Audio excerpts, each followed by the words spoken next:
welcome to Louisville. That's right, Muhammad Ali Airport. This airport is famous for pretty much the UPS being the big UPS hub, but they also do some passenger ops out here, and I found a real-world flight to test out the new Fenix A320, the latest update. Hello and welcome to the channel. Welcome back to the channel. Welcome if you're new.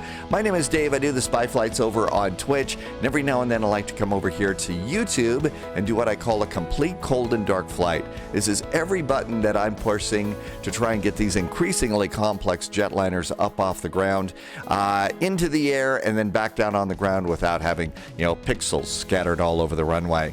So we are here in Louisville, and I was able to find a real-world flight for us today. This is an A320 flight that United flew this morning in an A320. STF from Louisville to Chicago even tells us which gates to use. You could use Flight Radar 24. I was using FlightAware, and you can go and shadow a real-world flight, and that's exactly what we're doing today. The Fenix A320 recently got a big update, and holy moly, we also got those new IAE engines too, and a few new challenges. This is probably, at least in my humble opinion, the most detailed aircraft that you can find in Microsoft Flight Simulator. Add-ons that I'm going to be using today are Navigraph and SimBrief. I do have payware and default airports, and I'm also using a little app called Pushback Helper. So we've also got Volanta that I'm going to be using, and that's going to judge my probably not so good landing today. I am using real-world weather in time. This is, as I said, a real-world A320 route that we're going to be flying today. I will show you how to use the ACARS within the A320, and we are also going to be using the printed flight plan. There's a couple of cool things that I'm starting to learn about there. So what should you think about doing? Well, stop the video and load up your simulator and fly along with me. The cool thing about YouTube is you can pause, restart, and rewind the video in case I pushed a button that you missed, so that you can figure out your own flow and how it is that you're going to fly this amazing airplane.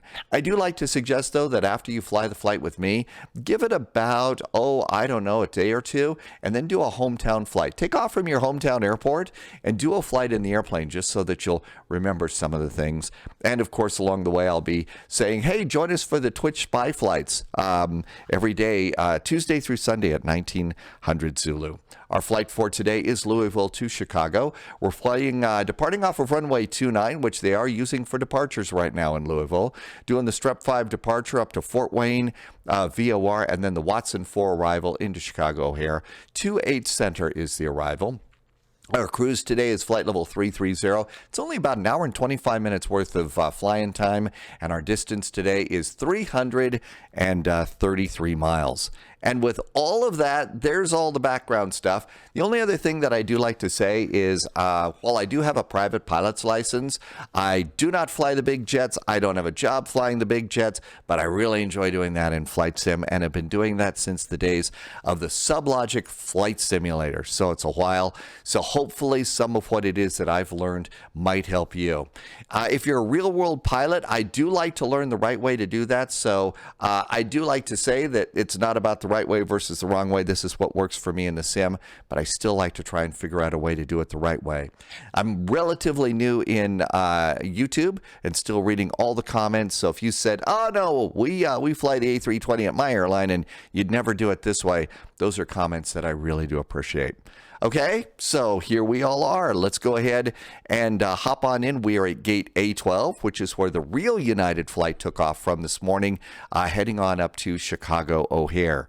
Let's hop into the best seat in the house here and come on down to the amazing electronic flight bag that they have put together. The EFB is, as the pilots call it, a lot of us call it the iPad. That comes with the airplane. One of the biggest questions I get over on Twitch is, hey, where do I get that really cool iPad? And a lot of the iPads that you see in the Microsoft Flight Simulator airplanes, they come with the airplane. First things first, we're going to hit the Fenix app here, and we're going to tap to import our flight plan from SimBrief. Now, it does say that I'm running a little bit late right now because this little plus 9 minutes. So it does say that we're going to have a late departure here. Departure time, excuse me for my nose, it's a little chilly out here today. This does keep track of your departure time. So we're going to be a little late on the departure, but that's okay. We had to order extra coffee. That'll be our excuse. Ground power, what can we do? Well, first of all, let's go and toggle the jetway. And if you come out here and you can see the jetway is on its way here. And there comes the jetway. This will also go and open up the door for you so that you can go and start loading passengers. And so now we got a nice jetway, and you can see it even open the 1L door. If you want to, for a little immersion, you don't have to, but you can open forward cargo and aft cargo. Ground power and chocks and cones are already set up here. Next thing I'm going to do is just click the mass and balance. We have 168 passengers that are going to be flying with us today. And so now it's time to start flipping switches in this amazing airplane. And we're going to start like we always do with the batteries in an Airbus. Two of them here, 27 volts on each side. So battery number 1's going on. And then you can see battery number 2 over here is off. Then we'll kick that in as well. I'm going to turn the sound up a little bit. They've really done some cool things with the sound here. And you start to hear things powering up some of the blowers in the airplane. And they've done some amazing things with the airplane. I'm only hearing this startup sound right now in the IAE, so they probably have to move that over to the other one too. But the airplane is slowly coming to life. Don't want to stay on the battery too long, so we're going to come on over here and get external power plugged in. Here comes external power. We'll immediately come down here and do nav and logo lights. There's two separate systems. They're both almost identical. I use System 1 on odd days and System 2 on even days. Today, as is usually in my world, an odd day, so we're going to use nav and logo light system number 1. Over here, we're going to turn on the emergency exit signs to arm, and no smoking is going to go to auto. And if you actually come on back here into the cabin, you should see, yep, the no smoking sign is on. So it's already turned that on for us. Cabin's pretty well done. Oh, by the way, a little thing I don't know if you've noticed. Come around and look outside here. The rows, the seat rows are numbered. They do have the seat rows that are numbered. Want to see another cute little tidbit here? Let's kind of just go forward a little bit here. There's seat 19, 18, 17, 16, 15, 14, 12. Row 13, right about here where the emergency exits are. Not a lucky number for some people. So that was kind of interesting. Okay, let's come on down here. Fuel and auto load fault. We haven't started loading the airplane yet, so that's going to go up. There are a lot of things that are going to pop up on the screen here.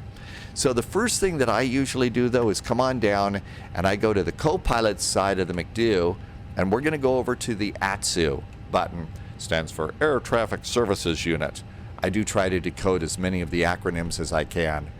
And then we're going to go to the AOC menu, Airline Operations Control. And we're going to go to Flight Init. And we're going to go and init a data request. Initialize a data request. And this is going to go over to SimBrief and get our flight plan. Look at that. United 441, SDF to ORD, 52 minutes of flying time. And that looks pretty good. Let's come on back over here. And I'm going to put this over on received messages. Now we're going to slide over here and go to the main McDo flight management. And we're going to check our navigation database. If you've got Navigraph data, that should be current. And let me slide that more in the middle. And our nav data is current. Let's go to the init page here. And we are going to init request. And we're going to go back out and get the flight plan. Only this is going into the actual flight management computer. This is what's going to steer the airplane. And you can see that our from to is already there. And Air Operations Control Active Flight Plan Uplink. So we're uplinking the flight plan, and there it is. So the next thing that I usually like to do is come on up here, and we're going to go and do... Here we go. So what we're going to do is come on up here, and we're going to do the IRSs. And if you look real carefully at this top light here, it says align. There's going to be a fault light that flashes at you, and then it goes to align, and then look for the on battery light. So ready? We're going to turn it to nav. Your fault light flashes at me, it goes to a line, and then it says on battery. When the light goes out, I'll come over here and do the same thing with IR number 2, and I'll see that it's on battery. And let's do the same one. Fault, align, on battery, and life is good. And we're going to leave those there. On our way back down to the McDo, you can also test out all of your fire systems for engine 1, APU, and engine 2. What we're going to do is just let's do engine number 1. And what I'm going to do is with the mouse key, so here's my mouse, I'm going to put it over the test button, and I'm going to hold the mouse key down. And then I'm going to go to one of my quick views, and we're going to go down and look at the ECAM. Ready? Start the test. There it goes. Beep, beep, beep. Okay, so let's go down and look at the ECAM. And you can see in the middle of the ECAM, there is a fire for engine 1. And all of the things you're supposed to do, there's your checklist. The other thing you can do is look at the main captain, the master alert. So we have a master warning and a master caution are showing. And you could also look below the engine start lever, and there is a fire indication there. Then release the mouse, and it stops all the fireworks. No pun intended. Sorry, that's going to happen here. So now we've gone and done a little bit of a flight test. Let's come over here, and we're going to do, we don't actually have to do, I don't think we do IRS init anymore in this. It just does it. So let's do flight number. We're going to be United Airlines. I'm going to go with my usual flight number and pop it in there. Our cost index, right now, all of the profiles on SimBrief seems to have the cost index of around 60. So we're going to do that. And our flight level is flight level 330. All right, so that's looking pretty good there. Let's go over here, and we're going to go and load the aircraft. So 168 passengers. We're also going to board 5,544 pounds of fuel. Yep, you heard me right, pounds. This airplane measures stuff in pounds.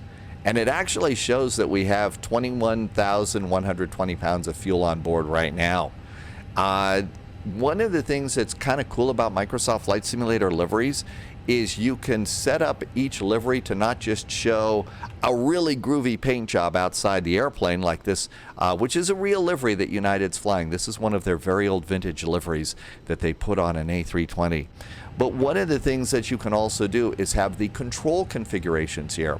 So United bought the airplanes to look like this. And there's the backup artificial horizon, the backup altimeter, and this is going to be the United configuration. If you were to say load in a configuration for an Airbus for the old vintage airline Air Berlin, you would notice your control panel there is a little bit different. Kind of cool. So make sure that when you do generate your flight plan, you do make sure to output things like fuel and zero fuel weight in either pounds or kilos, depending upon what your airline's going to use. Since we do have some fuel on board, this is a U.S. airline, and I think the rule right now is you start up the APU before you begin welcoming your passengers on board. So master switch is going on, and we're going to start up the APU. And of course, if you come on back to the back of the airplane, you'll hear the APU starting on up here. I said you'll hear the APU starting up back here. There it is. Good. Takes a second. Patience, right? That's one of the big things that I'm starting to learn with these modern jetliners and stuff. Patience is really a virtue. For example, these IAE engines, they have to have the EGT reading, even while it's sitting here cold and dark, has to be lower than 250 degrees Celsius. The EGT, which is going to be right here, if it's below that, the fan's just going to sit and windmill, windmill, windmill to cool itself off before you can start it. So that's, cool little thing about these airplanes. There's a lot to learn. Fenix put a lot under the hood here.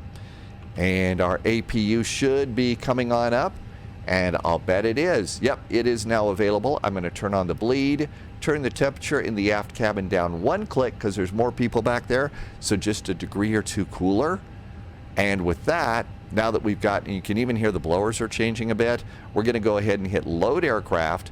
I generally do 8 minutes, But if your engines are hot, might as well do 25, I guess, because it's going to take some time to do these things. Or if you're on a big VATSIM event and you know it's going to take a while to get your clearance and push back, yeah, then might as well just do it the normal way. Okay, passengers are aboard, fuel is being loaded. Let's go ahead and start our flight plan here. And in fact, holy moly, look at that, the load sheet just appeared. Over on the co-pilot side, our zero fuel weight is 132,179 pounds. So let's go ahead and do init page B. Over here on the pilot side, we're on initialization, and you can see the right and left arrows up here. That means there's several pages. Let's go one page to the right, and here is init page B. And we're going to get our zero fuel weight and zero fuel weight center of gravity. And that's going to be 132.17, 132.17. If there's a big number after the second number here on the decimal, I usually include it there. Then don't forget the slash, and then go up a page or move this page up to the second part of our load sheet, and our zero fuel weight center of gravity is 32.0. 32.0. And we'll put that in there. And there we go. Another thing that you can do is I tend to board a little bit more fuel, especially on a VATSIM event for taxi. So my taxi fuel here at SDF is going to be 0.889. Right now my taxi fuel is 0.4, so I think we'd have to, let's try it, 0.889. Let's see if we have to do the 0. Oh, look at that. It rounded it up to 9, so you don't have to put a 0 in there. The other thing that you can do is your trip fuel. Our trip fuel is going to be 5.35. 5.35. And I'll pop that in. I didn't like that one. I think maybe what I need to do is the fuel planning thing first. See how it's yellow-orange? Let's click it, and if it turns it green, then that means all of a sudden you can... see, it went and got more data. So now we can go and change a few things. I think you also would put in your alternate fuel. My alternate is 3.73. 3.73. There's alternate. And route is going to be 5.35. I'm not sure about the route on these things yet. Nope, it doesn't like you to do that, so I'm going to leave that alone. Yes, don't touch all the buttons, right? But I do like to do these two for sure. Now, I'm not going to do my block fuel yet because the airplane... we're done refueling. It was fast. So our fuel, and I'm going to check my fuel with the flight plan here, 1561. So 15.06 should be our block fuel. So let's go ahead and clear nav accuracy and GPS, and 15.06. And we'll put that in block fuel. And that looks like it's pretty good. Let's go over here and accept that weight load sheet and return for the next message to come in through the ACARS, which is really pretty extensive. And by the way, some of the airplanes, now this is a U.S., airplane is a domestic U.S. jet. Doesn't fly across the pond or anything like that. So it does not have the CPDLC stuff aboard, but these airplanes do have CPDLC, which works very, very, very well in Europe. And in fact, for things like Frankfurt Friday, holy moly, does it work good. Let's do our flight plan. So coming on over here, our flight plan today has got us going off of runway 29, a little unusual for SDF, but they do use it on occasion. So runway 29 for departure, and it's STREP 5 departure, and no transition out, and insert. This is a shorter flight. If this were a longer flight, like more than an hour and a half, 2 hours in the air, I wouldn't put in the arrival because those things can change. But in this case, it's a short flight. It's not going to change. So we're going to be doing the Watson 4 to 28 center. 28 center is the runway that we got, and that's the one they're using. And Watson is what you use for the 28s. Veek is what you use if they're landing the other way. Our transition is going to be Fort Wayne, Indiana, and our VIA.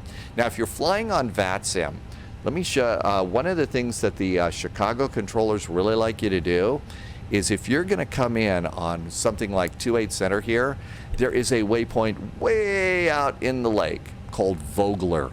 They want you to choose that furthest waypoint.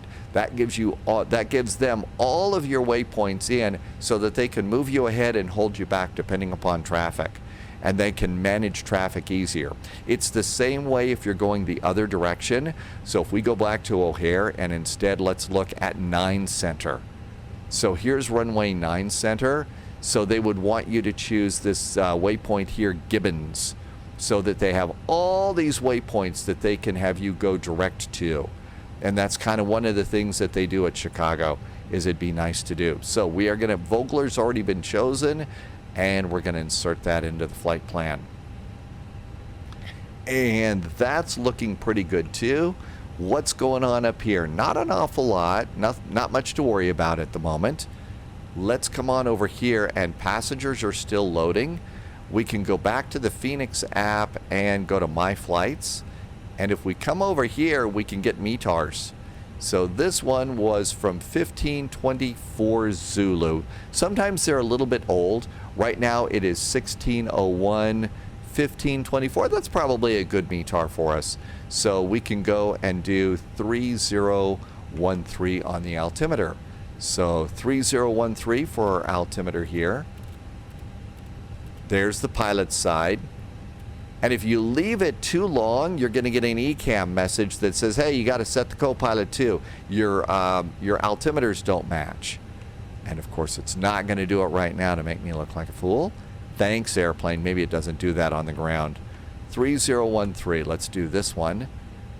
3013. There we go. And we're going to be good pilots and set the backup altimeter too. And it's in hectopascals. Okay, well, guess what? There's a way to fix this. Come on over here, go to your pilots or the co-pilot side, and you've got your altimeter set. Switch to hectopascals. 1020. Switch it back. Come on down here. 1020. Okay, we'll fix it that way. That's a fast and dirty way to do that, right? Okay, other things that we could do right now is our departure on the STREP 5 departure.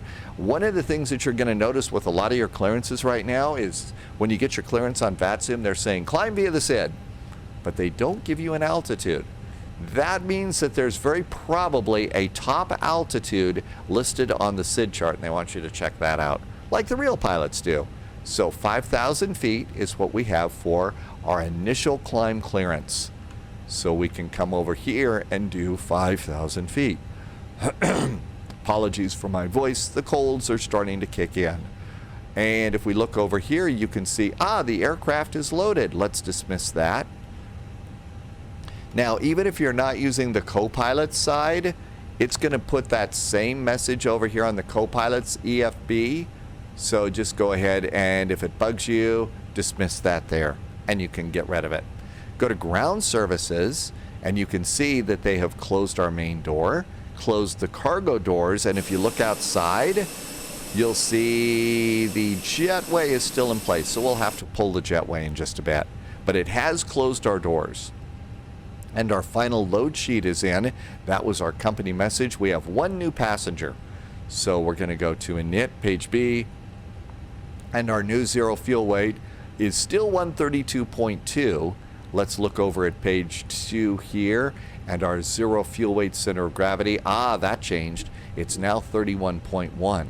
So we'll do the slash and 31.1 and change that in the McDo, and then we'll welcome our extra passenger on board and say accept that and return. Okay, so all of this is looking pretty good. Our flight plan is in. Let's go and see. There is our blank performance page.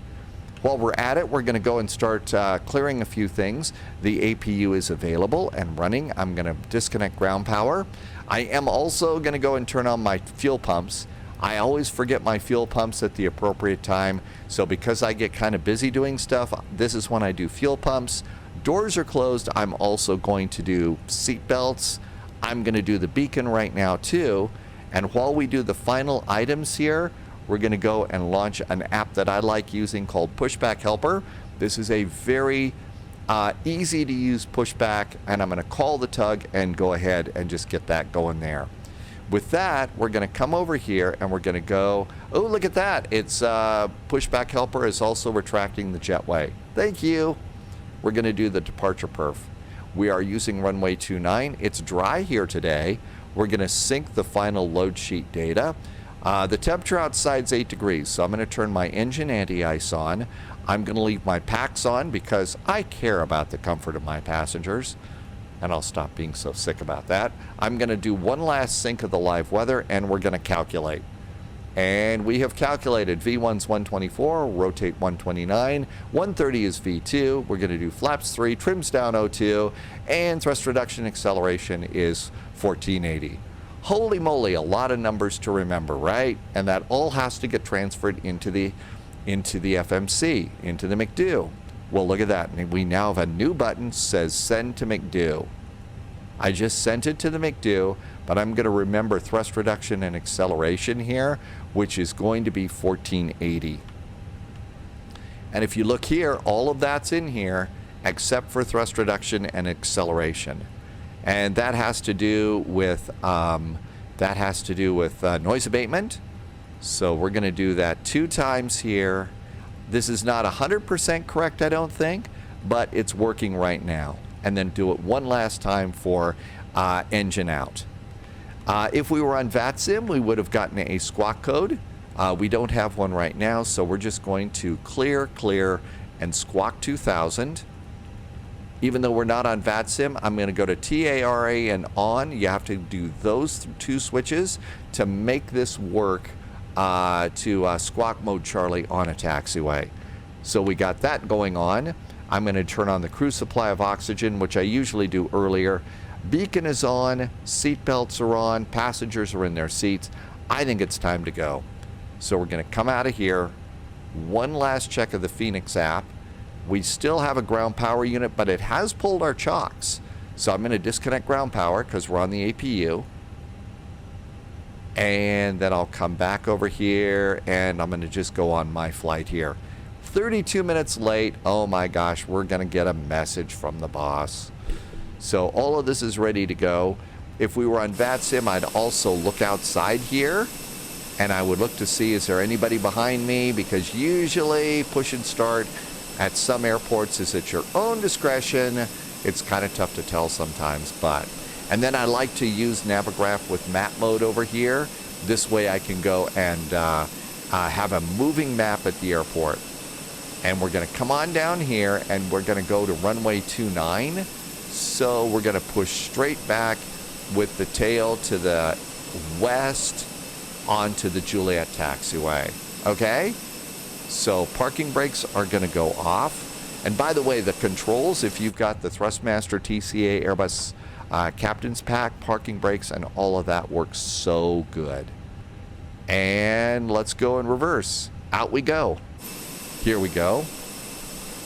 You can multitask on your pushback like this. I've done that a few times, but you do get really busy, and in a busy VATSIM event, I usually will just wait till I do my pushback and then start up the engines. With this airplane, if you got your fuel pumps on, you could start the engines right now, though, using the controls on the throttle. And we're going to push ourselves right back onto the Juliet taxiway. GSX will do all of this, and it's been doing it really well. I've actually had a couple of problems with my GSX lately, and so I'm kind of not doing that right now. I'm hoping to reload it again soon, but right now it's becoming a little bit too heavy for me. And there is our push. Well, I'm not quite on the line, but you know, we can live with this, right? And then I'm going to straighten out my nose wheel and then stop. parking brakes on from the controller and release the tug. As soon as I see the tug's going away, I turn that off and it's back into the cockpit to do airplane things. Okay, we did turn on the fuel pumps, so the starter's going to go on. Let's start engine number 1. And engine number 1 starts. And N2 is starting to go up. By the way, the engine start sounds on this airplane are amazing. I started engine number 1 because I have a flow for doing a single engine taxi. And it says, if I'm reading my flow correctly, you start engine 1 first because it pressurizes the green hydraulic system, nose wheel steering, and normal braking without using the PTU. So that's what I've got, and if I were to do a 1-engine taxi. So that's why I'm starting 1. In the past, I was starting 2. You hear the low rumble in the start? They're starting to include that in sound packs, and it really is amazing. It's just the way it sounds in the airplane. By the way, the other thing, if you get this airplane, if you have some time someday, get the drone cam and slowly walk around the airplane like the pilots would. It's really pretty amazing. We're not going to do 1-engine taxi this time because the runway is so close, but that's one of the things that I'm starting to try and learn here.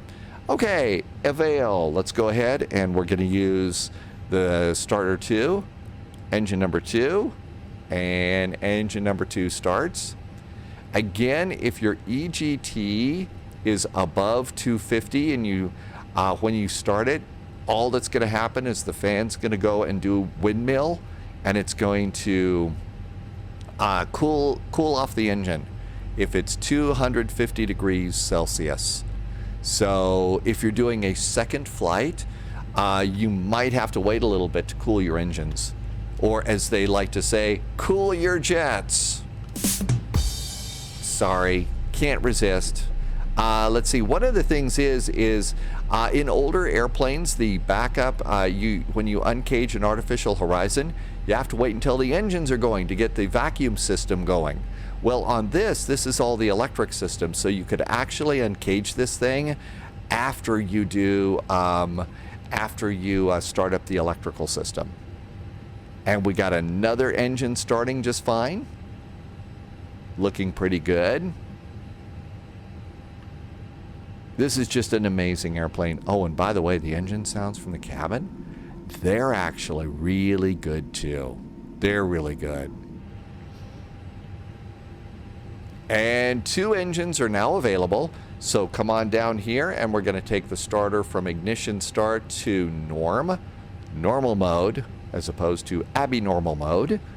And this looks good. Let's come on up here. I think we're done with the APU bleed and the APU itself. So we're going to shut that down. Now the thing we'll do is do the control checks. So I usually go and check my elevators, all of my USBs, because sometimes USBs have a nasty habit of disconnecting on you, and that's not good. If you want to go over here, you can click the pedal, and that way you can check your rudder up. You can see your rudder pedals don't work. Now your rudder pedals do work. So you can go and disconnect all of that so that the pedal and the nose wheel aren't connected. And I think everything is pretty good there. That looks great. So pitch trim is going to be down 0.2. And that's a really small number here, down 0.2. And then our flaps are going to be flaps 3 for takeoff today. So flaps 3.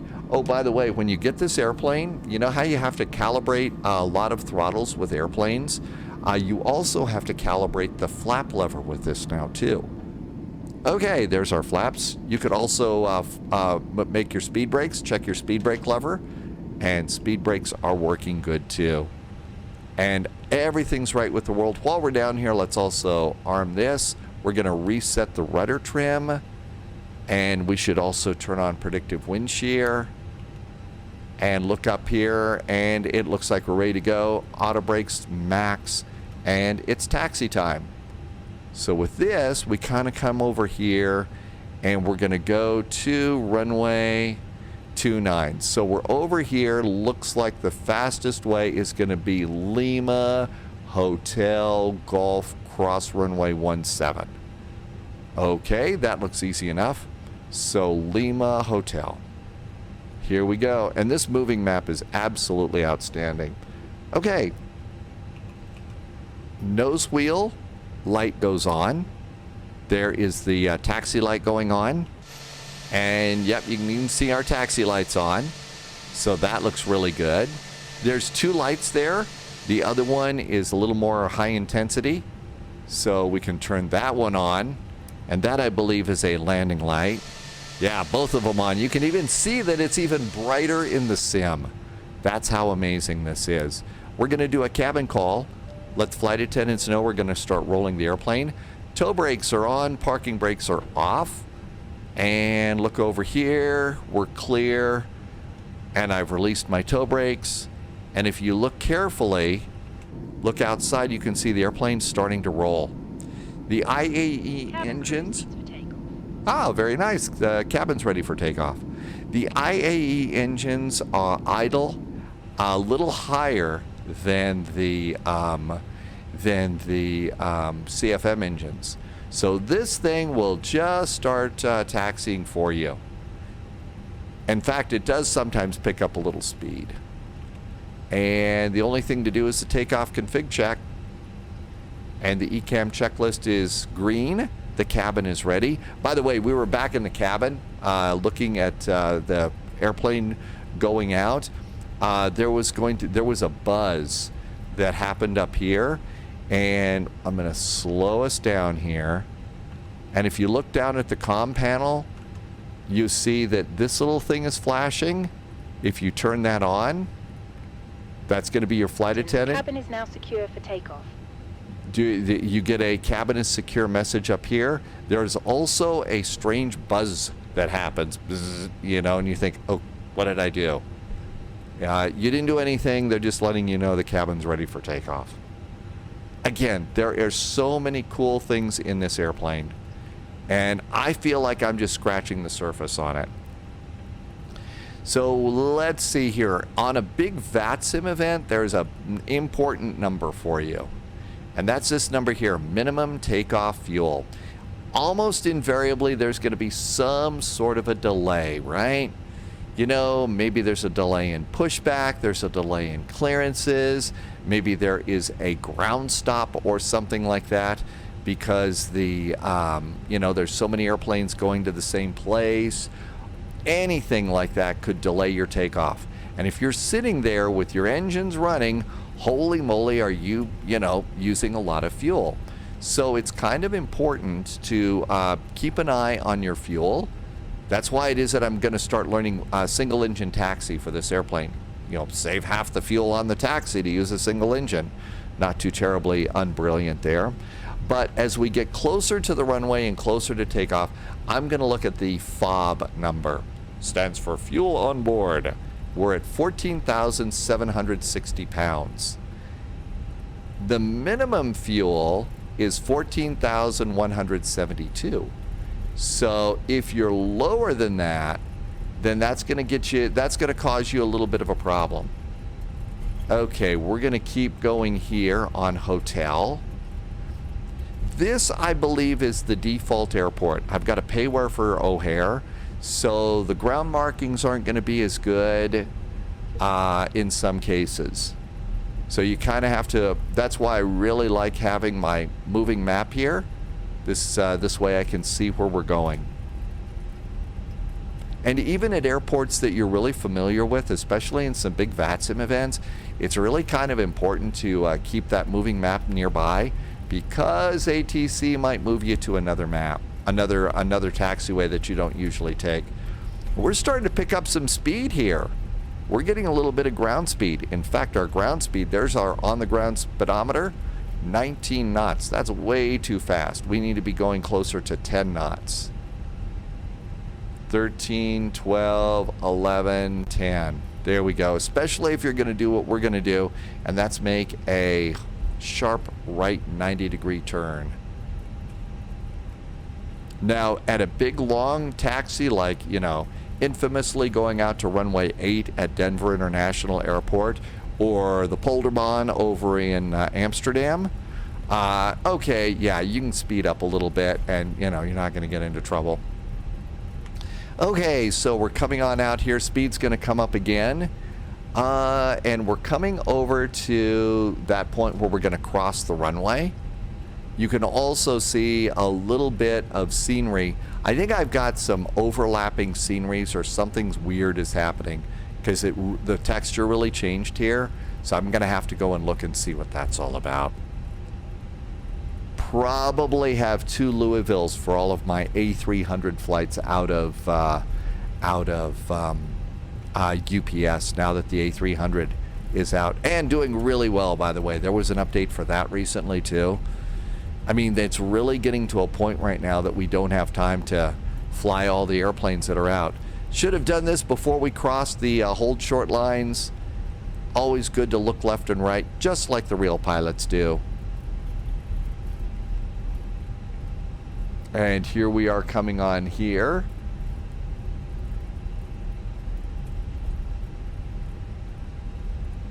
And looks like we got a nice little windsock that shows almost a bit of a tailwind on this. Maybe our winds are a little variable at the moment. What are they over here? METAR says 150 at 7. And around we go here.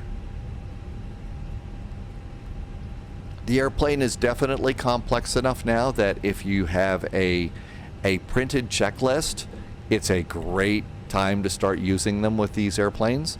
Okay, ATC says line up and wait, so I'm going to turn my strobes to on, and one click between the 2 landing lights will extend the 2 landing lights out from under the wing. And we'll do one last courtesy call to the cabin, let them know, hey, we're getting ready to do that flying thing, sit down. And out we go here. Yeah, a little bit of a tailwind for our takeoff. Looks like we're going to need a little bit of rudder too to keep us down the runway. Taxiing onto the runway from a wing view is a skill that every flight simmer should have.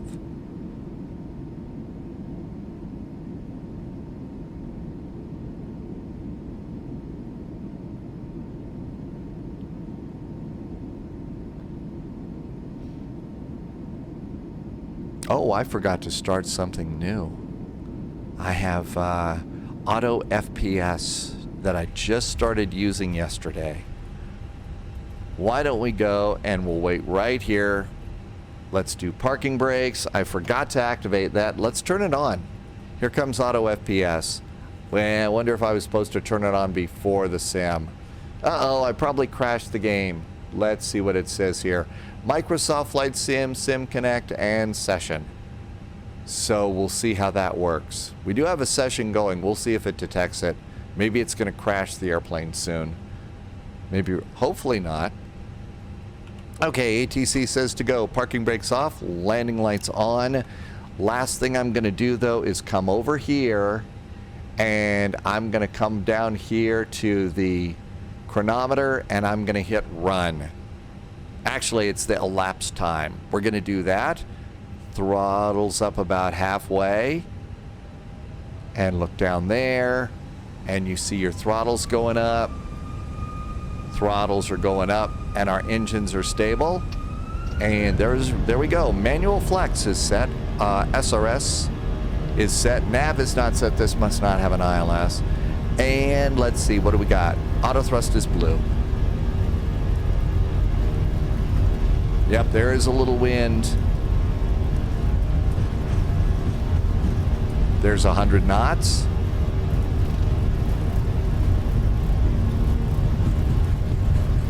There's V1, hands off the throttle, and rotate.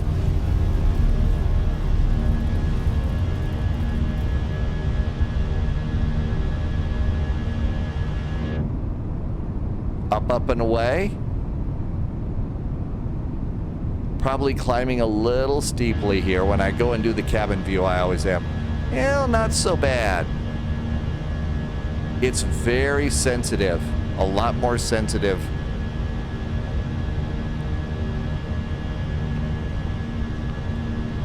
And let's get ready to go flaps. And then we have a bit of a turn to Gadsden. And another click of flaps, lever climb, thrust climb. And roll out.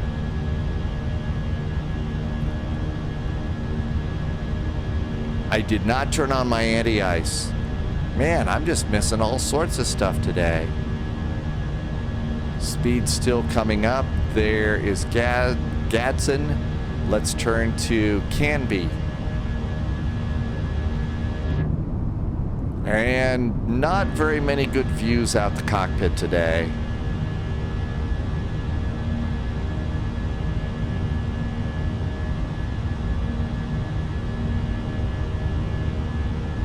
I probably turned a touch soon. And level out. That's probably pretty good. ATC called and said up, flaps up. ATC called and said climb and maintain flight level 120. They do that a lot. And let's go ahead and do direct to Canby so we can clean up my little mess here. So Canby and direct to and AP. AP is engaged. It worked. Okay, so landing gear is up. Speed brakes are down. Let's go ahead and do the taxi light off. And the real pilots want you to know you should come down here and let's see, clear.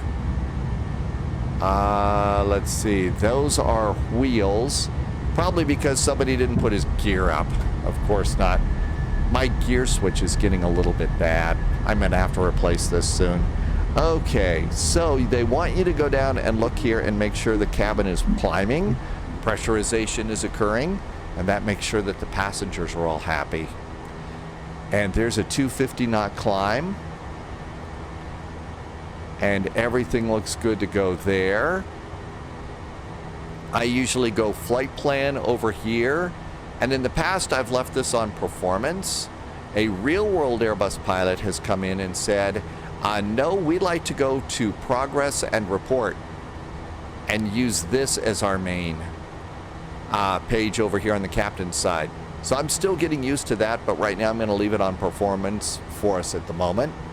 ATC just called, says climb and maintain flight level 210.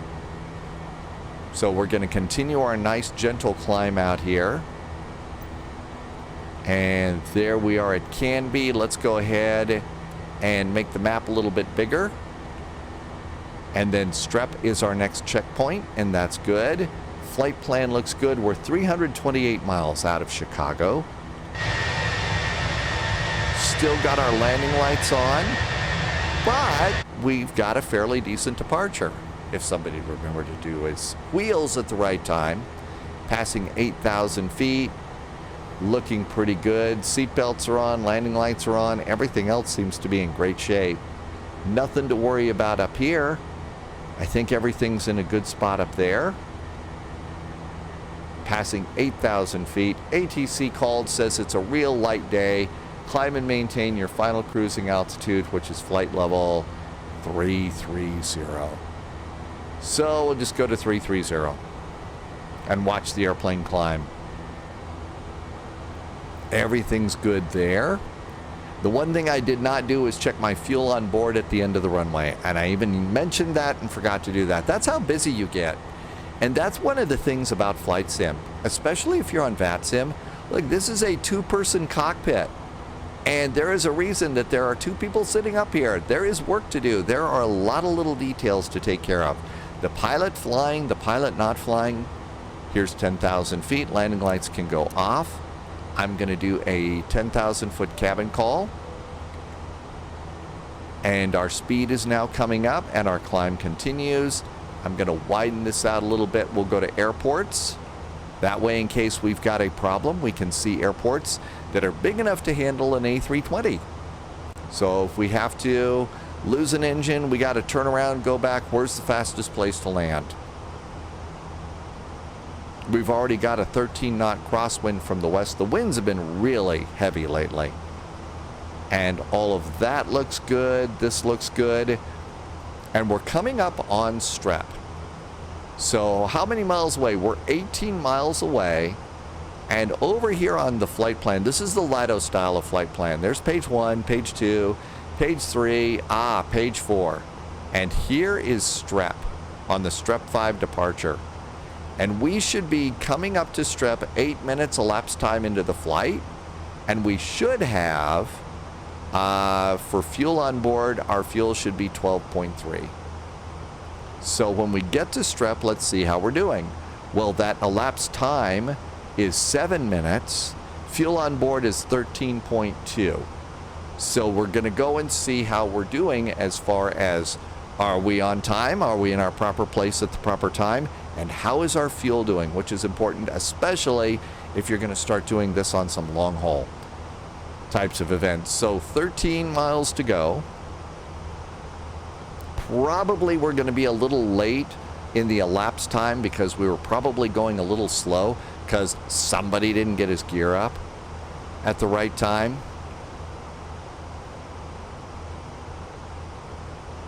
There's 14,000 feet, 11 miles to go. But you can kind of come and do a whole series of checks here. You see all these little dots here. This is where if you had a printed copy, you'd be writing down the actual times, your actual fuel on board, so that you keep your flight logs. Even though the computers are here, the pilots keep a printed piece of paper or, you know, a PDF that is annotatable, whatever, that you could write on. And so anyway, they will they keep track of the flight, make sure that the computers are accurate, so that, you know, they're not taking any leaving anything to chance. And here we are, we're coming up on 6 miles. The other thing though is, as busy as you're getting, when you get a chance, come on out. Hope you got a wing view set up so you can go and look out the window.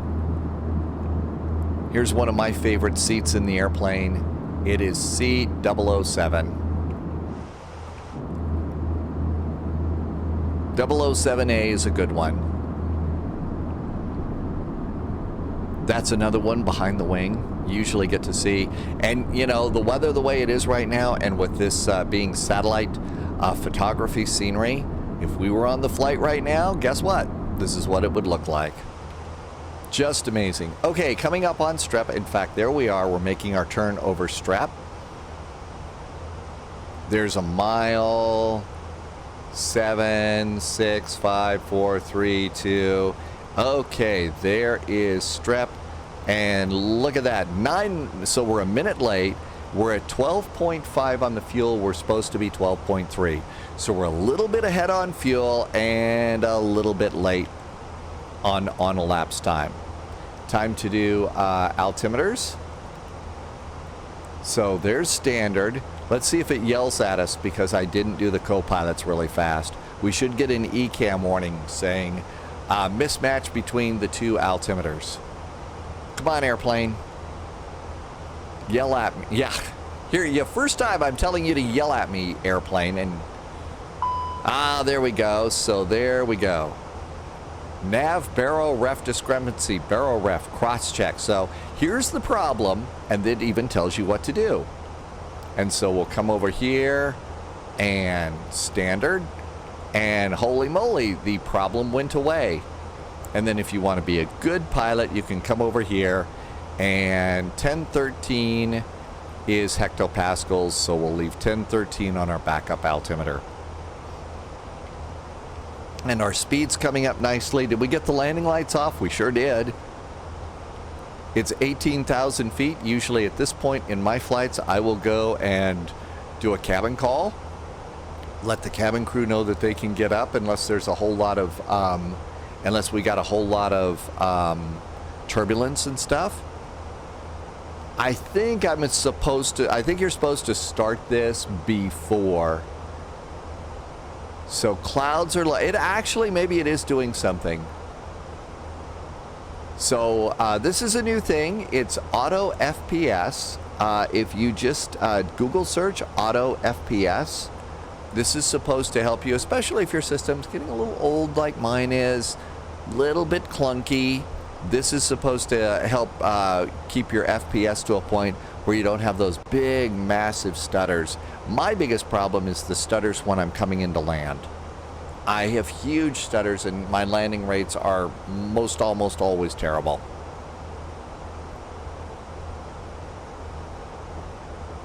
And everything looks good there. There's our airplane flying high.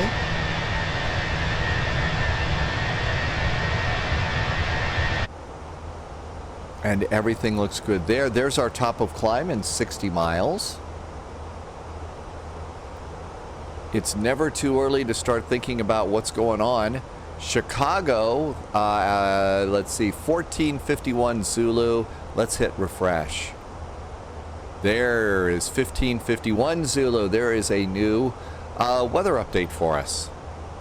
You can also view, if there was VATSIM up, you would see as a VATSIM ATIS, and you could click that and read the ATIS there. You can also view the TAF forecast, passing 23,000 feet. Not so bad. And all of this is looking really pretty good too. We should be probably getting another company message here in a little bit, and that's going to be the ACARS yelling at you because you took off late. And now, even if you didn't take off late, ACARS is still going to give you a message that says there is no ADC needed. What's an ADC? Come over here, go to the main page. Delay allocation card. These are ATC aircraft delays. And so what you would do, and I will probably end up doing that, is I would use one of those codes to explain to dispatch why we were late. I usually go with an operational delay of other and say that we didn't have enough coffee on board. Which, you know, you got to have, you know, the consumables. If you're going to carry passengers, you have to have coffee. I think you have to have water. Those are required things. You have to have the blue juice back in the toilets so that they flush. You know, those are MEL items, MEL, MEL items, or minimum equipment list. If you don't have everything on your MEL list checked off, can't go. We're 25,000 feet. It's not too bumpy out there. I'm going to go seatbelts off. And if you come back to the cabin and look on in here, you can look up and see, aha, the seatbelt sign is off. No smoking remains on. And there's 26,000 feet. ETP, this is our equal time point. It's basically the middle of the flight. And all is right with the world. Here is Indianapolis Airport. Always good to kind of keep an eye on these things. If the engine fails, what would you do? That's a big thing that pilots do all the time, the real world pilots. For my private pilot's license, my flight instructor was forever, you know, all the time. Okay, let's say you have an engine failure. What are you going to do? Where are you going to go? And so that's one of the things that you need to be doing. What I usually do on these kinds of flights is, as we get to our top of climb, I usually hit pause on the recording, and you can hit pause on the playback. And when we get to a certain point in the you know, when we get to like 50 miles from top of descent, then I start recording, and when your airplane gets there, you start playing, and that way you don't have to sit here listening to me tell really, really bad jokes, you know, to kill the time. I think that that's why they created editing in the first place. As we are about 40 miles from top of climb, probably a good time for me to mention, I'm new here on YouTube. Thank you for taking the time to watch. I hope you like what you're seeing. If you haven't discovered us over on Twitch, got a great community of simulator pilots, but also a growing number of real-world pilots that are coming in and helping us learn more and more about these increasingly complex machines. We fly pretty much every day, Tuesday through Sunday at 1900 Zulu. That's in the winter time before daylight savings time, 2 o'clock Eastern time in the U.S. Every flight is a group flight. You can hop in and fly with us. We do mostly VATSIM, but each day I try to do at least one multiplayer flight. So if you're new at all of this, you don't have the pressure of VATSIM and air traffic control and 100 other airplanes around you. So that's one of the things I like to do too. Today, for example, we're going to be nothing but multiplayer. We're flying the de Havilland Twin Otter in Norway, in Scotland, and the Caribbean today. So if you don't know, the Twin Otter's a goofy looking little twin propeller passenger liner. I think it carries upwards of 12 people. It's great for island hopping and stuff. So after some big VATSIM events these past few days, we're going to do some chill out flying. So that's kind of what we do there. This is also a good time to say the things that YouTubers usually say.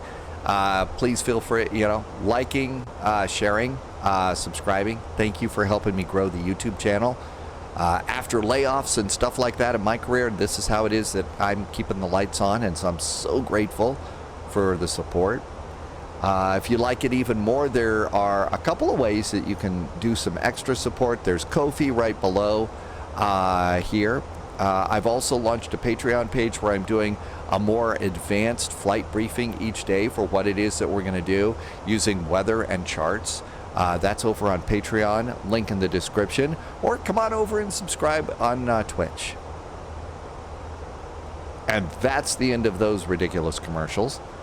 As we come up on here, we are coming up on our top of climb. We're 10 miles away, and if you look over here on the flight plan, and by the way, the style of the flight plan that I'm using is the Lido style of flight plan.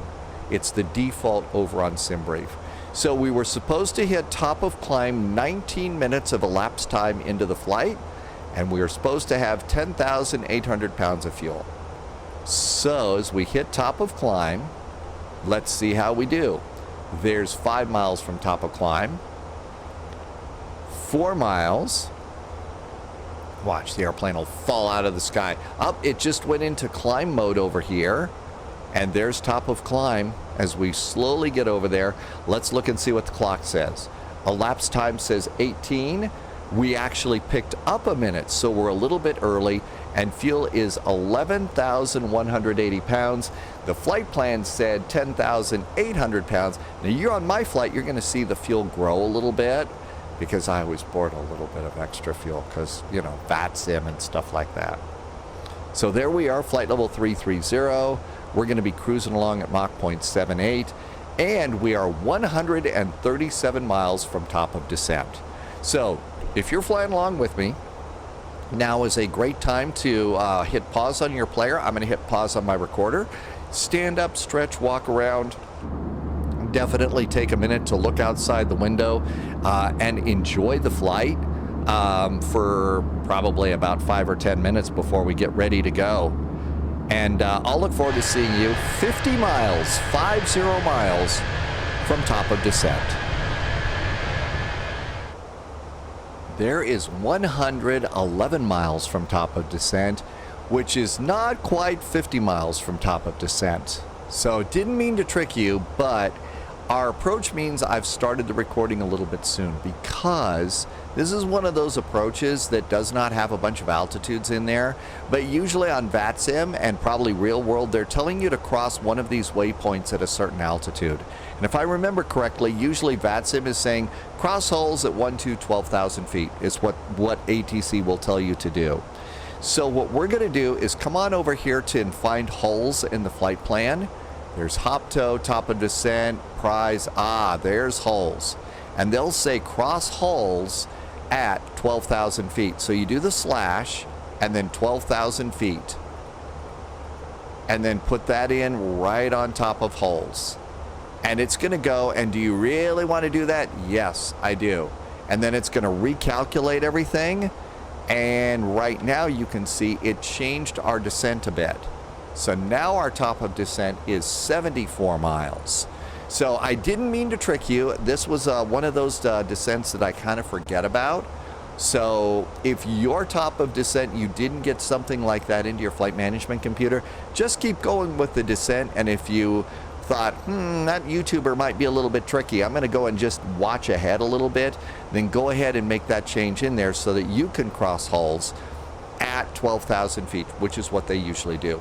Sometimes if it's really busy out there, they'll also say cross hulls at 12,000 feet and 250 knots. So you'd have to put a speed restriction in there too. It's not going to be busy for us. I'm just flying by myself right now. So we're going to leave the speed up there, but you might have to do that too. Another thing that's going to be happening is on VATSIM, they're going to be speeding you up and slowing you down. If you've got to speed up and slow down, you do that over here. And this is one of those controls so there's the speed control. And this is one of those things. So I got a regular old mouse pointer here, right? Looks like a normal mouse pointer. When I go on the top, you see there's an up arrow, and the bottom, there's a down arrow. And then in the middle, you can turn it. So a down arrow is basically you're in control of the autopilot. You decide how fast, you decide what heading, you decide how high. If you're the top button, that's what's called managed in this airplane. And right now, we don't have anything really set over here for altitude for managed, but we do have Mach. It's in altitude hold right now. So let's go ahead, and they set hulls at 12,000 feet. I'm going to go ahead and dial in. As soon as ATC tells me to descend and maintain or pass or in any way clear me for a descent, even if they say descend at pilot's discretion, that means I can start my descent when I want. I usually will dial that number in, whatever the number is. And if they say descend on the lake's arrival out of Austin, then the lowest altitude on the lake's arrival, I think, is what, 5,000 feet or something? I would put 5,000 feet up there. That's what I'm cleared to do. So as soon as I'm cleared by ATC to do something, I'm going to put that altitude in there. Now, I'm not going to start my descent because we've still got a little bit of time before top of descent. We're not going to descend for 40 miles. It's a little hard to see here, but right there is our top of descent down arrow. A lot of people are calling it the top of descent hockey stick. And you've got these hockey sticks that point up and point down. The first time I saw that was in a PDF book that was written by Captain Mike Ray of United Airlines, who's doing how-to books on these airplanes, mostly for younger pilots about ready to do their first flight simulator check ride. And that's his whole series of books that are really, really good. Even for a simulator pilot, they're pretty amazing. And we've got a second here on the turn to just enjoy the view outside the window, which is really amazing. As you're clicking around here on the EFB, you saw over there, there's a little thing down here, and the shade came up. That's a little bit close to the EFB. If we look over here, it's kind of right over here. Here's that shade where you click it. And sometimes if all of a sudden the shade goes up while you're doing things on the EFB, that's probably what happened. So we're still airborne, SDF to ORD. I'm going to go do the METAR, do another refresh. And this is still 1551 Zulu. We are at 1651, so we're going to get one fairly quickly. And we're also coming up on another checkpoint, Pronk, which gives us an opportunity to call up our old buddy, the flight plan here. And there is Pronk on the Watson arrival. And it says 27 minutes of elapsed time and 9,900 pounds of fuel. So we can go and do a quick check and see as we come up on Pronk. We're at 10,280, so we're ahead on fuel. And it's 28, it said 27. We lost another minute. Oh, and we have a company message. Gee, I wonder what that can be. We also have enter destination data too. All sorts of things happening all at once. So the company message, not important. But destination data probably is. Phase. And let's come on over here. Let's do another refresh, see if we got 1651 yet. Nope, still 1551, so we're going to go with this. Altimeter is 2988. And that's over here. 2988. Temperature in Chicago is a rip-roaring 14 degrees. So 14 degrees. Winds in Chicago are 170 at 18, gusting to 28. So 170 at 18. And usually by now you're going to know your runway. We know our runway is going to be 28 center. At the bottom of every approach chart are your minimums. They're all in different places, but for this runway it's 851 feet. So 851 feet in the barrel box. Let's go back and hit performance. We're 24 miles from top of descent. So now we can come over here and go to the McDo menu, ATSU, Air Operations, Receive Message, United Airlines Ops. You are 33 minutes late. Send an ADC report. Yeah. Okay, 33 minutes late. So come on back here to ADC delay. 33 minutes late. It was an OTH. Other reason, no coffee.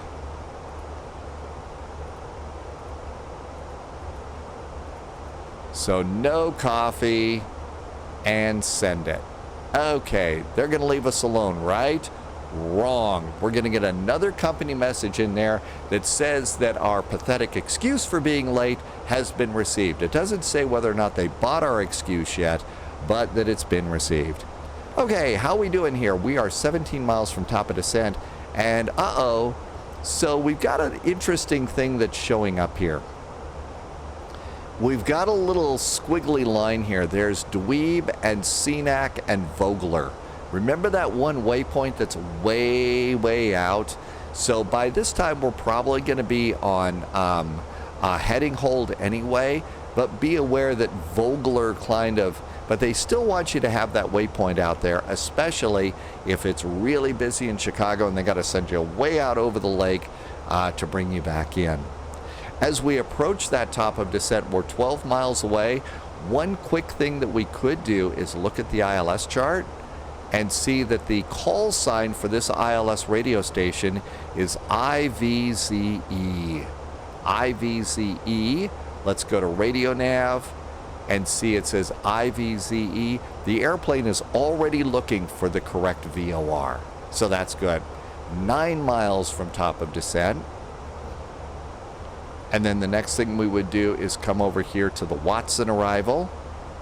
And you can see our little airplane is here on Watson. That's pretty good.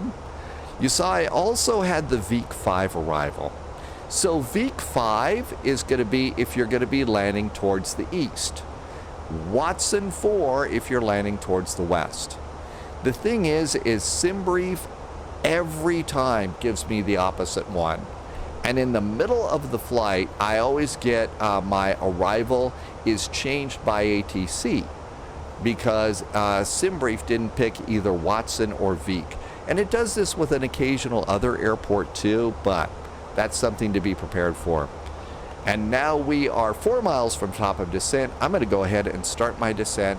It's going to be managed. So I'm going to click the top part of the altitude button. The little dot shows up, which is manage descent. And it's going to just manage our descent down. So we have started our descent. Let's do a cabin call. Let the flight attendants know we've started the descent. We're on our way in. They're going to have to start putting away all the beverage carts and stuff. About this time, the flight attendants are making the message about we're going to pass through the cabin one last time to collect any trash and stuff. So that's when they're walking through. How is our descent going? Well, not so bad. The little green dot here is right in the middle of our descent. But the speed's coming up because we're having to descend at 3,600 feet per minute to keep this going. So we may need speed brakes to keep us from going too fast on the descent. But let's also come over here and we're going to switch from airports now to constraints. And you'll see, holy moly, look at this. Our constraint that we put in for hulls is right there. Okay, now it's really descending us kind of fast. You can see we're picking up speed. And we're picking up a little bit of wind too. So I'll bet the airplane's going to want us to throw out some speed brake here. Fact is, it just said add drag. So we're going to go and throw out one click of speed brakes. And you can even see they popped up here. And how are we doing? Okay, we're not speeding up anymore, so that's good.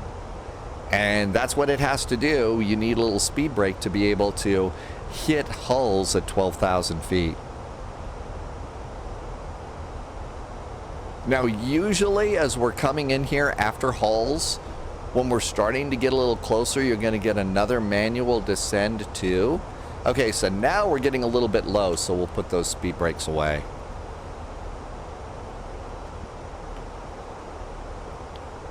UAL Ops is calling us again. Your ADC has been received.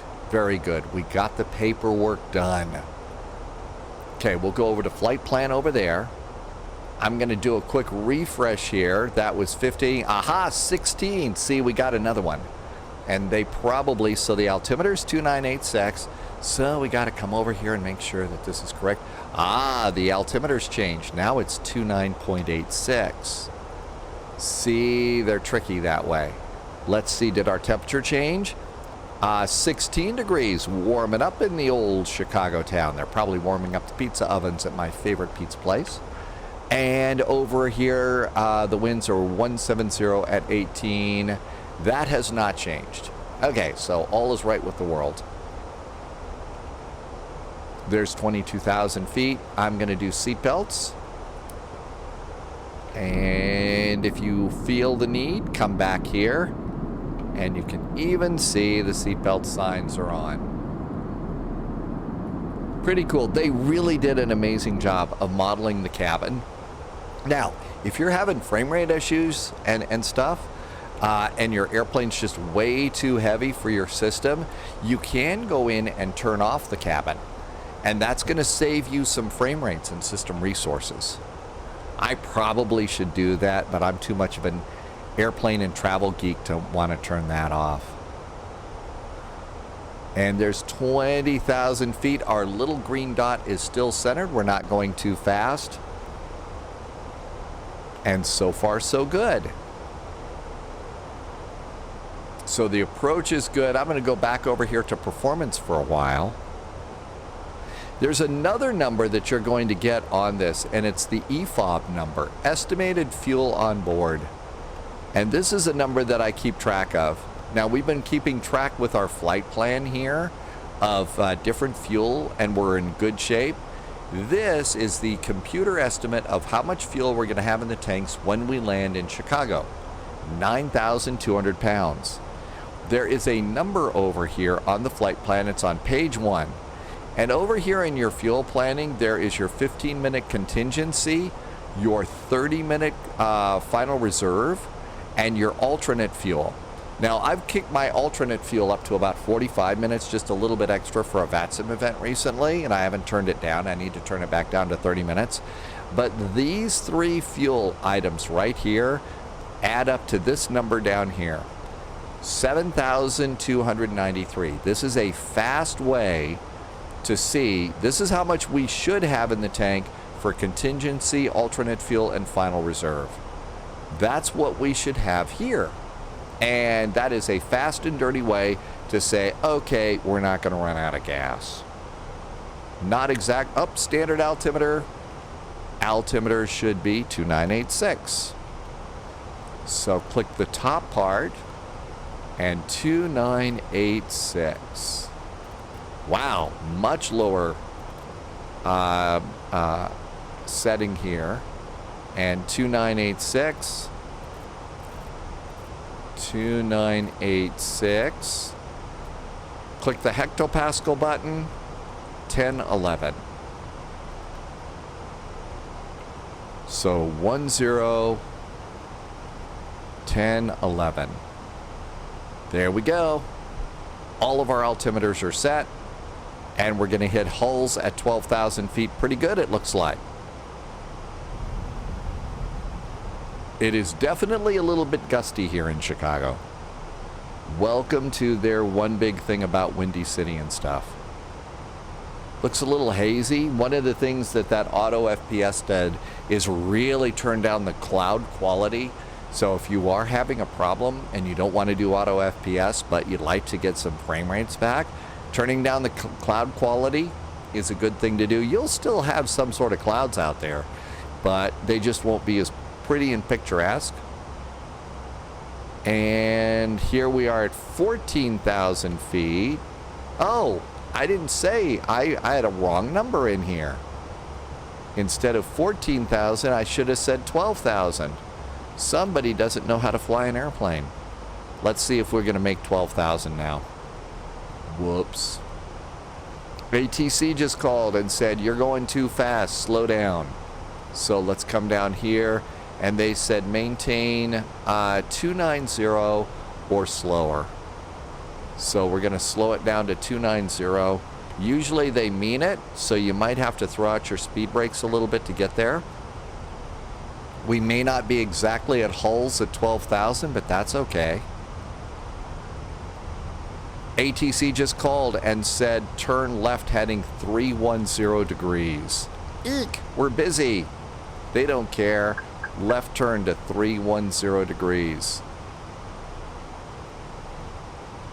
ATC just called and said descend and maintain 8,000 feet. So continue your descent to 8,000 feet. And now I'm going to just make it an open descent.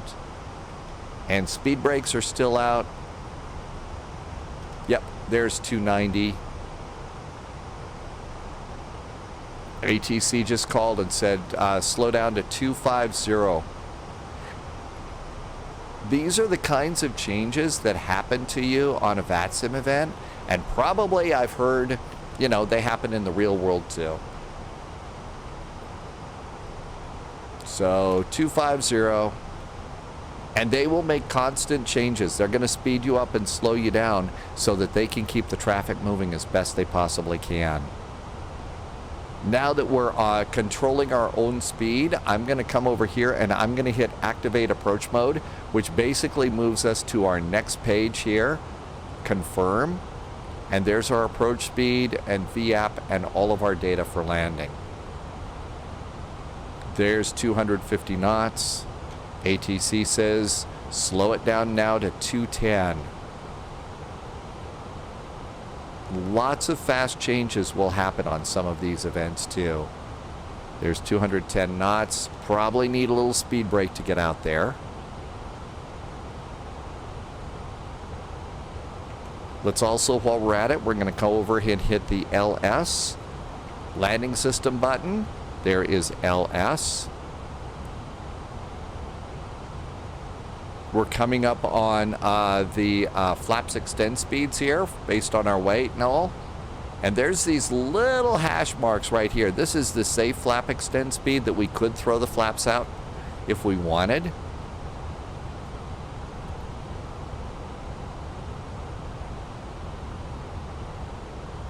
And speed brakes away. Let's bring the map in a click.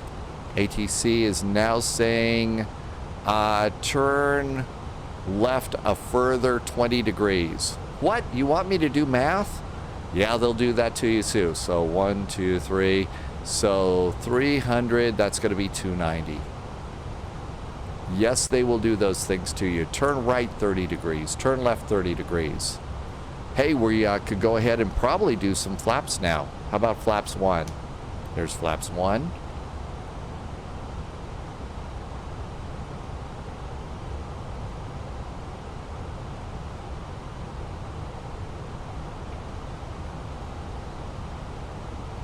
ATC called and said 7,000 feet. And now they've thrown another thing at us. They've now said direct to Cohen. So we have to do a direct to Cohen.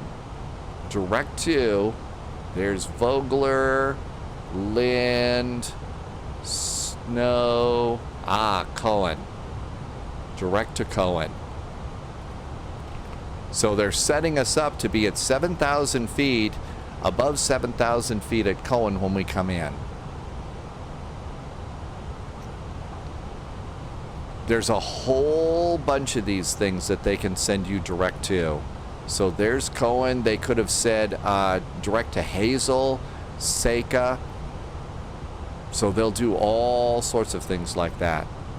Now, another thing that they're going to do is probably somewhere in here, when we get close to the ILS, they're going to say reduce speed to 180, maintain 180 knots until Seika, cleared for the ILS, runway 28 center. So that means slow down, establish on the ILS, and you have to maintain 180 knots until Seika, and then you can slow down to your landing speed. And that's becoming pretty standard at a lot of airports. Sometimes the command from ATC will be maintain 180 knots until 5 miles DME, which point you have to look down here at how far out you are on the DME down here. So that's one of the things you have to do too. So we're going to be at 7,000 feet at Cohen.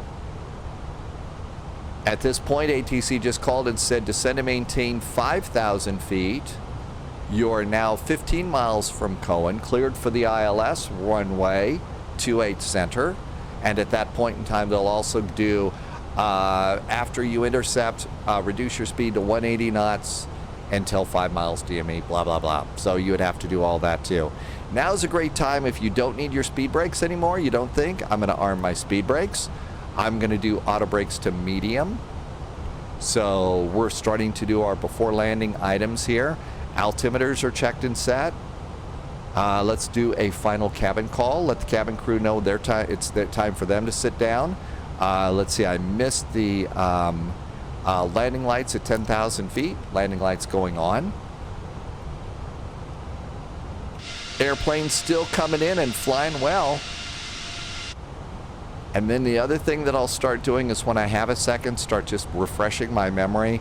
Okay, Chicago O'Hare, 28 center. Chances are they're going to have us get off at Papa 3, Papa, Delta Delta, over here to Kila. Come on in. And the gate that we're going to is Echo 8. There is the Echo concourse over there. Echo 8 is, there's Echo 8. So as we come on in, we're going to get Alpha, and there's Echo 8. All right, now we know where we're going.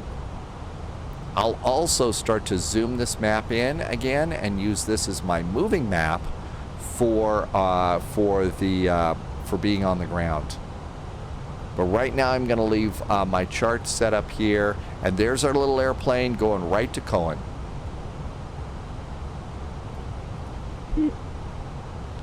We are still too far out to receive the ILS at the moment. So we're still not receiving the ILS. Everything else is looking pretty good at the moment here. So we'll come back down here. I'm going to come over here on this one and go to performance. And that's going to have us on approach. And the co-pilot's going to watch Netflix. Now, co-pilots are going to be very busy doing stuff too. This is an incredibly busy time for both the people up front. All is right with the world here. All is right with the world there. The real pilots are also regularly checking out the pressurization, making sure that everything's right. And we can look out the window, and there is the Chicago skyline. It does look like auto FPS is limiting scenery. So that's going to help maybe keep my approach fairly stable, which would be nice. There's 5,000 feet. Oh, look at this. I've got localizer. How about that? Localizer's already there. That little half diamond right there. We're picking up we're 23 miles out. How about that? So that's looking pretty good. We should be picking up the glide slope by the time we get to Rusco. It's going to go ahead and turn us from Cohen to Mimaw. I swear, people that aren't into aviation must hear us rattling off some of these waypoint names and think we're absolutely insane. For probably other reasons too, but there you go. Okay, there's Mimaw and 6,000 feet. And we'll keep the speed up just a touch. I have the airport in sight. I even see the runway. Hello, airport. What's the wind doing to us? It's from the left blowing us to the right. So we're going to be a little crabby coming on in.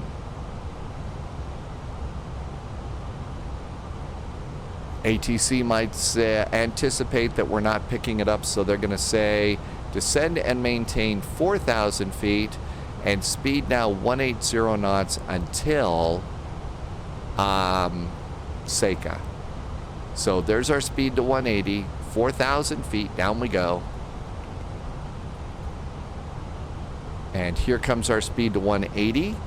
And there is our next flap position. We've still got localizer. I don't have glide slope yet. That's cool. We should pick it up by Hazel. Okay, we're actually beyond the little hash mark here. So we could roll them out here. I usually wait until we get to a little bit better. Look at this. We got glide slope and localizer. Let's turn control over to approach. So we're going to activate approach. That's going to get us all set up there. And we can also do flaps too. Always fun to go outside and watch flaps go down too, because they've done a really good job with a lot of these animations. Okay, flaps are 2. I'm going to bring my map in one more click here, and you can see there's Hazel. So it's 180 knots until Hazel, Seca I mean. And as we look down here, VAP speed is 139. There's actually a little calculation that you can do for your crosswind and your wind gusts, and I've got to remind myself of how to do that. As we come across the shoreline, wow, Chicago's looking nice today. I'm seeing a little baby hesitation, but not nearly as bad as it used to be. So, 3 cheers for FPS, auto FPS. Okay, if you're like me and you kind of move around in your chair, now's a great time to go and center yourself up. Get ready to put your feet on your rudder pedals gently, because you're going to, of course, want to fly it on the ground. You don't want to let the autopilot do it all the time. It's had too much fun. Here's Seca. You can see we've got a 19-knot crosswind right now, so we are definitely a little crabby. We've started our descent. Glide slope has got a star. Localizer's green, so we've captured the localizer. We're establishing ourselves on the glide slope. And then usually I will, as I'm coming in, remind myself, exiting right. Which way am I exiting the runway? Right or left? Still letting the airplane do the work. About now they're going to tell us to call tower. So I would be changing my radio over to the tower frequency here. And if we're on VATSIM, I'm going to look at VPilot, and I'm going to look and see if there's ground control. And if there's ground control, I'm going to as soon as I go to tower, I'm going to preset that ground control frequency, because while we're really, really busy doing stuff in the cockpit, that's also when the pilot is saying exit right when able, contact ground point 9. And we're doing a bunch of other things. Huh? So if you preset your ground control in there, all you have is one little button, and at that point in time, life is good. Wheels are probably a good idea, right? Yeah, let's go ahead and do wheels. Landing gear, going down. And there goes the gear. Incredibly well modeled. Again, if you get the chance, take your drone camera and walk around this airplane sometime. If you happen to have a flight manual that gives you all the things you're supposed to check out, as far as the the pilot walk around, have that in your hand. I think you're going to find a lot of those items are visible and checkable.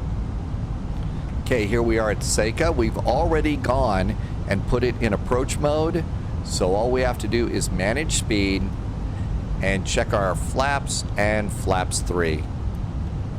There's flaps 3. I got the airport, I got the runway. I'm still going to let the airplane do some of the work right now.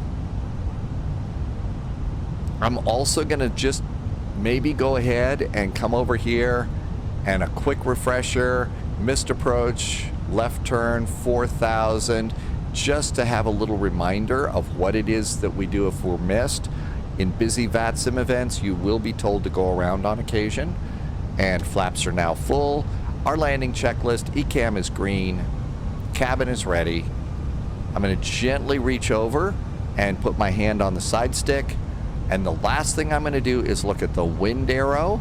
It's blowing me from the left to the right at about 15 knots.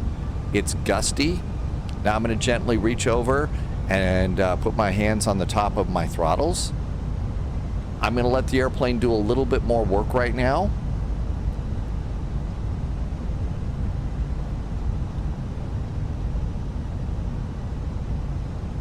Yesterday was a very long day of flying, so yeah, I'm letting the airplane do just a little bit more work than yesterday. Looking pretty good. I've got to say, auto FPS is allowing more scenery in here than I've ever had before, and the hesitations are not nearly as bad. Okay, I think it's good. AP off. And looking good. Captain's got the airplane. 100 above.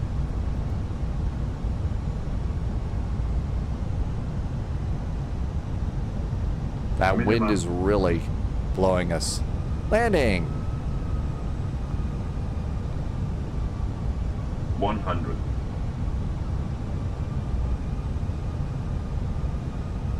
50. 40. 30. 20. Retard. 10. 5. Reverse. Oh my gosh, wow, did we get blown over that way? That was painful.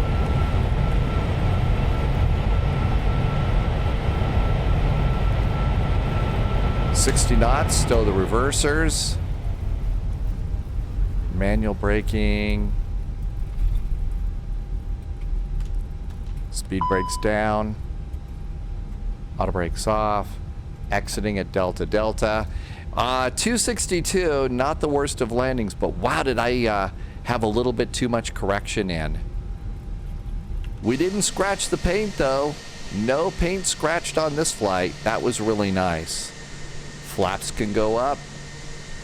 Now one of the things is I'm also using Volanta, and so it shows my touchdown point. So over here it shows us in the middle of the runway. We were just at the edge. Now I think we were beyond. I think I was beyond the touch. Well, wait a minute. There's the main touchdown. Did we make it? I think we probably technically didn't make it. No bounces though. Again, this airplane does not fly like other ones, so you have to be ready. You've got to be ready to do, learn how to control it, and I'm just learning. Landing lights off. Oh, I didn't do my nose light. And we're coming up on taxiway Kila. Now, here is where things are going to get a little bit dodgy, because our maps are going to be a little bit different than the scenery. They've been changing the taxiways here at O'Hare. So you might have to taxi over. It'll look like you're taxiing over some grass. Good news is the controllers at VATSIM know this, and they know the scenery's outdated, so they're going to be nice about it. This would also be the time that the real pilots would turn off TARA. And we'll also go ahead and we're going to start up the old APU here as we come on into the gate. Now this is where my scenery changes. So I should have taxiway Kilo Juliet. And yeah, it's Kilo. I call it Kila. Kila is the name of the main moderator over on Twitch for my channel. Okay, there goes start.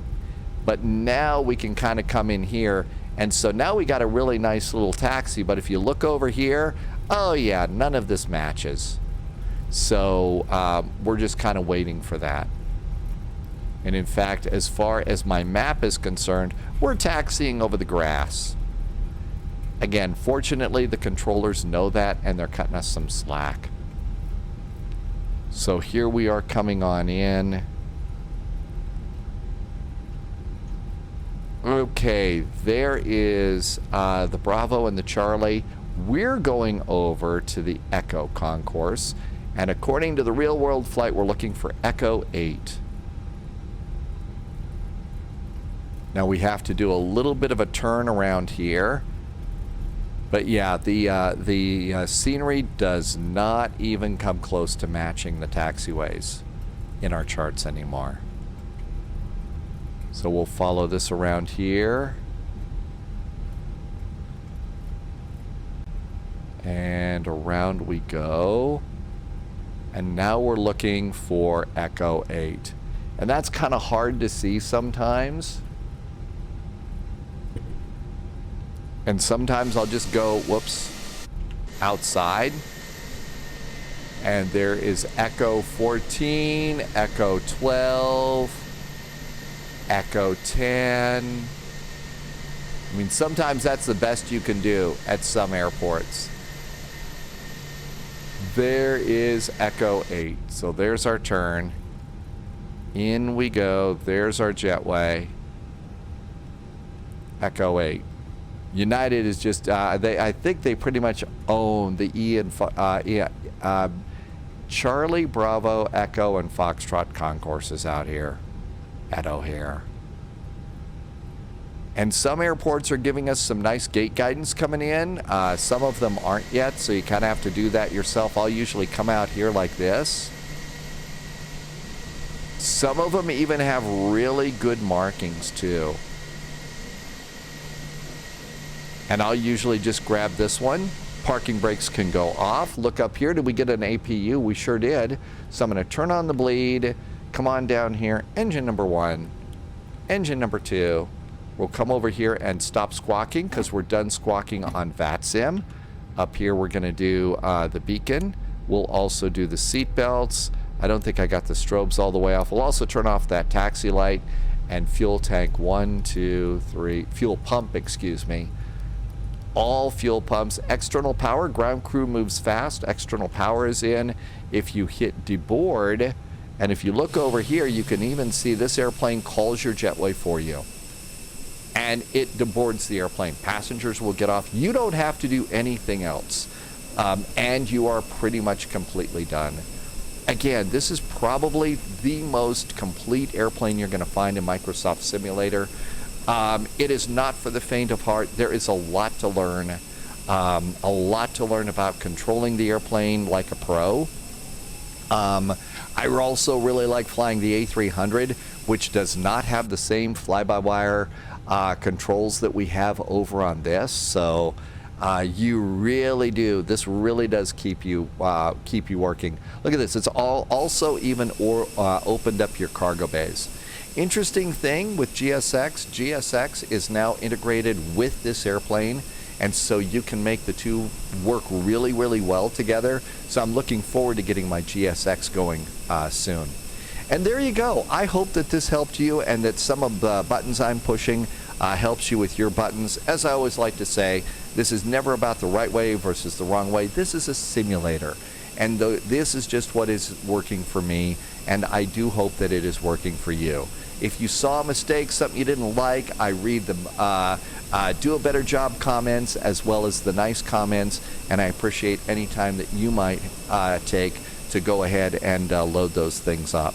I also hope you'll join us over on the Spy Flight on Twitch, 757 Spy. Please come over and join us. In the meantime, as always, thank you for flying along with me here on YouTube. Can't wait to see you in the friendly sim skies. In the meantime, stay healthy, stay safe, and we'll see you in another video soon. Cheers.